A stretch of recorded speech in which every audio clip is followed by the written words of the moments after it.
কোটি কোটি প্রণাম।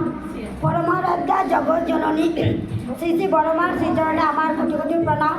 পরম পূজ্যপদ শ্রী শ্রী বরদা শ্রীচরণে আমার কোটি কোটি প্রণাম। পরম পূজ্যপদ শ্রী শ্রী আচার্যদেবের শ্রীচরণে আমার কোটি কোটি প্রণাম।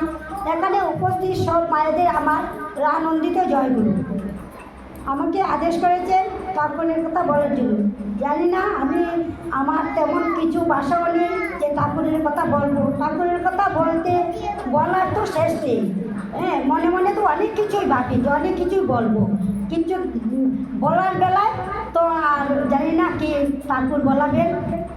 আজকে তো আমাদের এই যে শ্রাবণ মাস, আজকে 18তম দিন চলছে শ্রাবণ পরিক্রমায়। আমরা সবাই শ্রাবণ পরিক্রমা করে চলছি। আমার সব মায়েদের আমরা সব যে এই যে মায়েরা এত দূর থেকে আসছেন কিসের টানে? আমরা সবাই ঠাকুরকে ভালোবাসি, তাই বড় মাকে ভালোবাসি। বড় মার এই জন্ম মাস উদযাপন করবো বলেই আমরা সবাই এই ঠাকুরের কাছে আমরা সবাই ছুটে আসি।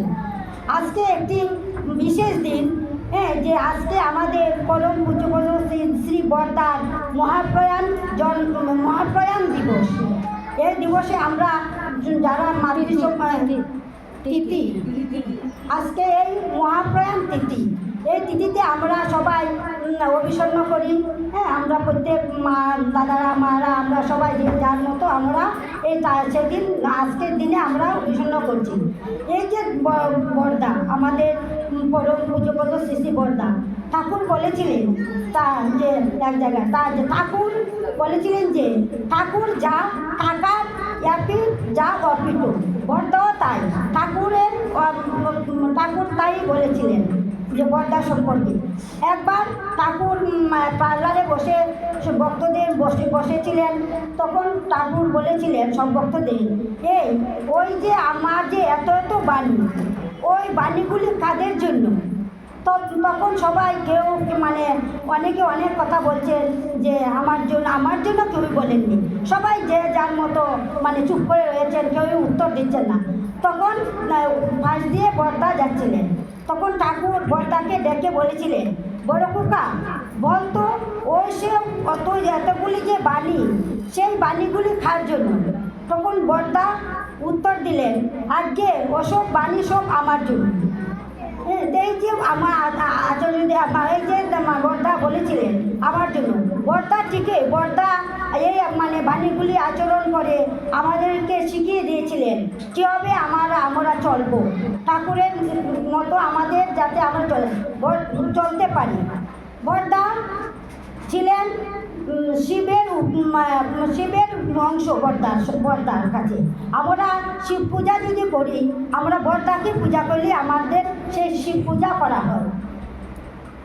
বরদার কথা তো আরও অনেক কিছু আছে, আমার তো এত বলার আমি অত সব জানি না এবং বলতেও পারি না। হ্যাঁ, তবে আরেকটি কথা বলছি, আমার মতন পুত্র মানুষের আমি যখন 2003-এ প্রথমেই আমি দেওঘরে গিয়েছিলাম, তখন আমার শরীরে আমার ছেলে ছিল 8 মাসে। তখন আমার তখন বরদা ছিলেন। আমি দেওঘরে যখন পা দিয়েছি, ঠাকুর বাড়িতে যখন গেটের সামনে খালি আমরা যাচ্ছিলাম, তখন বরদাকে নিয়ে যাচ্ছিলেন। বরদাকে বিকেল বেলায় বেড়ানোর জন্য সেই মানিকপুরে নিয়ে যেতেন। তখন আমরা গেলাম, তখন দেওঘরে পাড়া দিতে বরদা দর্শন পেয়েছিলাম। সেটা যে আমার কি সৌভাগ্য ছিলেন। এই প্রথম এই বরদা দর্শন করেছিলাম, আর সেটাই আমার শেষ, এই প্রথম এই শেষ। বরদাকে আমি নিজের চোখে দেখেছি, সেটাই আমি তাই মনে করি যে আমি পরম সৌভাগ্যবান, যে আমি ঠাকুরকে তো জন্মচোখে দেখিনি, বড় মাকেও দেখিনি, বরদাকে দেখতে পেয়েছিলাম, সেটাই আমার ভাগ্য। এই আমি দেখেছিলাম বরদাকে, আর তো দেখিনি। বরদা সম্পর্কে আর কি বলবো, আমি তো বরদা সম্পর্কে তেমন কিছু জানি না। আর এখন আমি বলছি, সেটা যে আমাদের শ্রাবণ মাস, আমরা শ্রাবণ পরিক্রমা করে চলছি। কিন্তু বড় মার কথা বলি। আমাদের বড় মার মুখে কোনো সময়ও না বলতেন না। বড় মা কোনোদিন বলতেন না আমি পারিব না, আমার ঘরে নাই, হ্যাঁ আমি কিছু জানি না, এরকম কথা বড় মা কোনোদিন বলতেন না। বড় মা যখন বিয়ে হয়ে শ্বশুরবাড়িতে আসলেন তখন শিবচন্দ্রের বাড়িতে বেশ কষ্ট করে মানে বড় মা সংসার চালাতেন। বড় মা ধৈর্য শক্তি ছিলেন প্রচুর। বড় মা সব কিছু করতেন, বড় করে যেতেন, কিন্তু বড় মা যে ঠাকুর বাড়িতে কর্তামা ছিলেন। বড় মা এই যে আমাদের বড় মা এত সবার বড় মা হয়েছেন, জগজ্জননী হয়েছেন, হ্যাঁ ঠাকুর বলেছেন, এমনিতেই বড় মা হতে পারেননি, অনেক কিছু সহ্য করে তারপরে বড় মা হয়েছেন আজকে। এই যে কর্তামা বড় মাকে অনেক কিছু গালি দিতে গালিগালা করতেন, কিন্তু বড় মা কোনোদিনও প্রতি উত্তর করতেন না, সব নিজে মেনে নিতেন। এই করে আমাদের আমার এই যে বড় মা হয়েছেন, জগজ্জননী বড় মা হয়েছেন। বড় মা ঠাকুরের সবসময় খেয়াল রাখতেন। ঠাকুর যদি পার্লারে বসে দুটি আশি দিতেন, তাও বড় মা তার লক্ষ্য রাখতেন। বড় ঠাকুর যদি খেতে বসলে বলতেন, বড় বউ আমি একটু টক খাবো, তখন বড় মা বলতেন, না আজকে টক খাইয়ে লাভ নেই, হ্যাঁ কেমন আছি আপনি দিচ্ছেন, হ্যাঁ আজকে টক খাইয়ে লাভ নেই। তো ঠাকুর জানতেন যে বড় মাই ঠাকুরের সব কিছু খেয়াল রাখতেন। বড় মা ঠাকুর বলতেন, তোমাদের ঠাকুর যদি মেয়ে লোক হতো তাহলে বড় বউ যা তাই হতো। আমরা বড় মার ধৈর্য শক্তি দেখেছি। এবং আরেকবার একটি কথা, বড় মার একবার দুটো স্তম্ভে দুটা পুরা হয়েছিল একদিন। ডাক্তাররা বলেছিলেন এরা অপারেশন করতে লাগবে। ঠাকুর বললেন প্ল্যান করে তারপরে অপারেশন করতে লাগবে। তখন বড় মা ঠাকুর বললেন, না বড় বউ এমনি পারবে। বড় মাকে এইভাবে ডাক্তাররা অস্ত্র দিয়ে অপারেশন করছেন।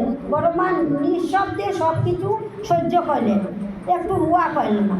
তারপর যখন ঠাকুর ডাক্তাররা অপারেশন করে বেরিয়ে গেলেন, তখন ঠাকুর এসে বড় মাকে বললেন, বড় বউ ডাক্তাররা অত কষ্ট করে অপারেশন করেছে, ওনাদেরকে তুমি নিজের হাতে রান্না করে খাইয়ে দাও। তখন বড় মা কী বললেন, বড় মা তো কোনোদিন না বলেননি। বড় মা বহুত কষ্টে আপনার পা টেনে রান্না করে গিয়ে ডাক্তারদের রান্না করে খাওয়াইছিলেন। এই যে বড় মা, আজকে বড় মা বলেই সেই সব পেরেছেন, আমরা হলে তো তা করতে পারবো না। তবে আমরা চেষ্টা করব যাতে এই যে বড় মার মধ্যে যে গুণ আছে, সেই গুণগুলি যাতে আমরা আমাদের নিজেদের চরিত্রে প্রতিফলিত করতে পারি। এই যে আমরা শ্রাবণ মাসের মাতৃসমন করি, আমরা যাতে মাতৃসমন এই যে করি, তার থেকে যেন আমরা কিছু কিছু জিনিস যেন আমরা সেই মাতৃসমন থেকে আমরা নিয়ে যেতে পারি। এতে আমি সব মাদেরকে আরও বলছি, আমাদেরকে সব মারা আমাদের একটি সংসার মাদের উপরই, ঠাকুর কিন্তু মাদের উপর খুব বেশি জোর দিয়েছে। একটি সংসার কিন্তু একটি মায়ের উপরেই দাঁড়িয়ে আছে। একটি মা যদি তার সন্তান সন্ততি এবং স্বামী সবাইকে নিয়ে সংসার সুন্দরভাবে চলে এবং দুবেলা প্রার্থনা করেন সবাইকে নিয়ে, তাহলে একটা সংসার সুন্দর হতে পারে। ছেলেমেয়েরা যদি আমরা অনেক বাড়ি দেখি যে মেয়েদেরকে দীক্ষা দেন না, কিন্তু দীক্ষা আমরা সব কিছু করতে পারি। ছেলেমেয়েরা যদি পড়াশোনা না করে তাহলে আমরা বলতে পারি পড়াশোনা কর, তাহলে কী করবে।